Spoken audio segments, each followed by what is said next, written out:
আসসালামু আলাইকুম গাইস, আমি হচ্ছে আজকে ডিম আলুর ডাল রান্না করব, রংপুরের বিখ্যাত। সো এই ডিম আলুর ডাল রান্না করতে গেলে প্রথমে হচ্ছে মরিচটা ভেজে নিতে হবে, তারপর হচ্ছে ডিম এবং হচ্ছে আলু সিদ্ধ করে নিতে হবে। আমরা মরিচটা কী করবো, আমাদের উত্তরবঙ্গে এটা ঐতিহ্যবাহী বাটনা, এটাকে বলে বাটনা, আর হচ্ছে এটা বাঁশের তৈরি একটা ঘটনা। এই বাটনা দিয়ে আমরা ভর্তা, তারপর হচ্ছে আপনার বাটাবাটির কাজগুলো, যেগুলো সহজ বাটাবাটির কাজ সেগুলো করে থাকি যেন হাত না চলে। তো এটা হচ্ছে আমাদের উত্তরবঙ্গের একটা হচ্ছে ঐতিহ্যবাহী বাটনা ঘটনা, সবার ঘরে ঘরে আছে। তো আজকে আমি রান্না করব হচ্ছে ডিম আলুর ডাল। তো প্রথমে কী করতে হবে, মরিচটাকে ভেজে নিব, ভেজে নেওয়ার পরে মরিচটাকে সেনে নেবো এভাবে বাটনার মধ্যে সানার পরে এরপরে আমরা হচ্ছে আলুটা সেনে নেব। এটা থাকলে খুব সহজে আলুটাকে মানে ভর্তা করে নেওয়া যায়, সেনে নেওয়া যায়।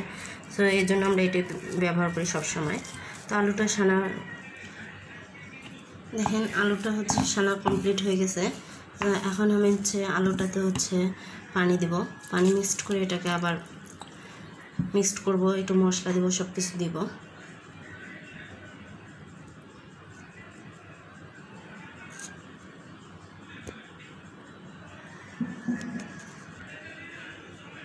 তো আমি মনে করি হচ্ছে মশলা কষানোর সময় হলুদটা না দিয়ে আমি যদি এখানে একবারে দিই হলুদ গুঁড়োটা, তারপরে হচ্ছে মরিচ লবণ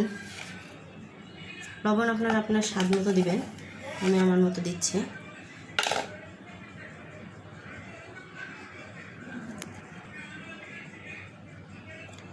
জিরা গুঁড়া,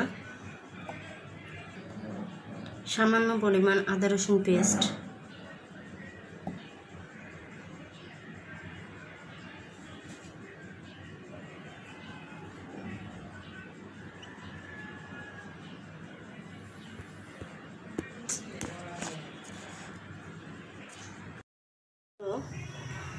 আদা রসুন এগুলো বাটা দেওয়ার পর আমি এখন ডিমটা ভেজে নেব। ডিমটা ভাজার জন্য কড়াইতে আমি তেল দিয়ে নিচ্ছি।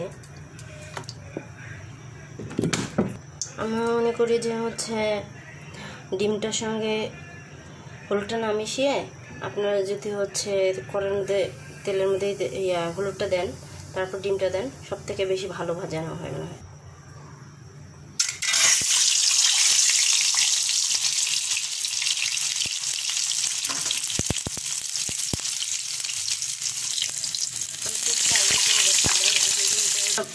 আমার ডিমটা ভাজা হয়ে গেছে, আমি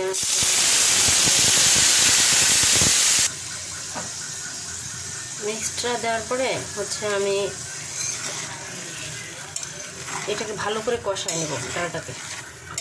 আলুটাকে খুব ভালো করে কষাবো। এই রান্নাটার মেন হচ্ছে টপিক হচ্ছে আপনার খুব ভালো করে কষায় নিতে হবে। আপনি যদি ভালো করে এটাকে না কষান তাহলে স্বাদ লাগবে না। খুব ভালো করে কষাবো, একটু নাড়া বন্ধ করা যাবে না, আর কষাতে হবে। এই কষাটা মেন হচ্ছে আপনার রান্নার কাজ। আমি অনেক সময় ধরে এই রান্নাটাকে কষায় নেব, অনেক সময় ধরে, প্রায় 10 মিনিট। আমার আলুটা কষানো শেষ। আমার মনে হয় যে আস্ত ডিমের থেকে ডিমটা ভেজে নিয়ে যদি আপনারা কেটে হচ্ছে ডিমটা হলো দিয়ে আলু ডাল করে, তাহলে মানে বেশি স্বাদ লাগে, আমার কাছে সেটাই বেশি স্বাদ লাগে। কিন্তু আজকে আমি আস্ত ডিম দিয়েই করলাম। আর হচ্ছে পানিটা দিয়ে দিলাম কষানোর পরে পানিটা দিয়ে, কিন্তু সবসময় ট্রাই করবেন কাঁচামরিচটা ভেজে নিয়ে এই রান্নাটা কমপ্লিট করেন।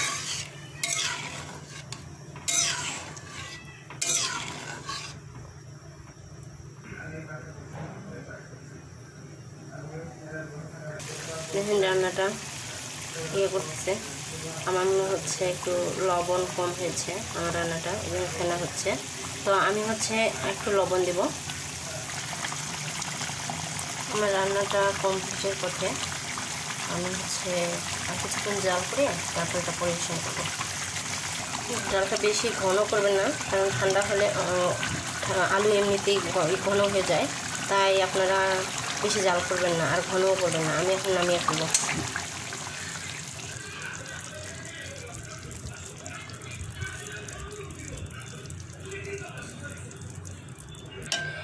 এই আলুর ডাল ডিম হলে আমার কিচ্ছুই লাগে না, আমি হচ্ছে খুব মানে এটাতে হচ্ছে কি বলে, আমার সবথেকে প্রিয় খাবার হচ্ছে আলুর ডাল ডিম। এটা আমার ফেভারিট খাবার, শুধু আমার না, আমরা হচ্ছে 4 ভাই বোন আছি, 4 ভাই বোনেরই হচ্ছে এই খাবারটা খুব প্রিয়। এই রান্নাটা যদি হয়, আমরা 4 ভাই বোন যেদিন হলো 1 প্লেট ভাত খাওয়ার কথা, সেদিন আমরা আরেকটু দেখা যায় 1.5 প্লেট ভাত খেয়ে ফেলতেছি। দেখেন আমার রান্নাটা কমপ্লিট হয়ে গেছে।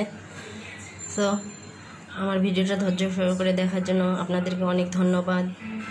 আপনারা আমার চ্যানেলটা বেশি বেশি সাবস্ক্রাইব করবেন এবং হচ্ছে শেয়ার করবেন। ধন্যবাদ। আসসালামু আলাইকুম।